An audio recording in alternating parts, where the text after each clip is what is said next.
కాల విధానంలో తప్పకుండా గుర్తుపెట్టుకొని తాను జరుపుకోవలసినవి కొన్ని ఉంటాయి. అందులో పుట్టినరోజు ఒకటి. నేను నా పుట్టినరోజు చేసుకోనండి అని అనకూడదు. తన పుట్టినరోజు తాను చక్కగా జరుపుకోవాలి.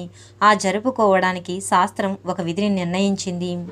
పుట్టినరోజు జరుపుకునే వ్యక్తి ఆ రోజు తెల్లవారుజామున నిద్రలేచి అభ్యంగన స్నానం చేయాలి. ఒంటికి నూనె రాసుకుంటే అలక్ష్మి పోతుంది. నూనె రాసుకొని తలకు స్నానం చేస్తారు. చేసే ముందు పెద్దవాళ్ళు తల మీద నూనె పెట్టి ఆశీర్వచనం చేయడం, వెన్నుపాము నిమరడం ఆచారంగా వస్తుంది. స్నానం చేసిన తర్వాత ఇష్ట దేవతారాధన చేయాలి.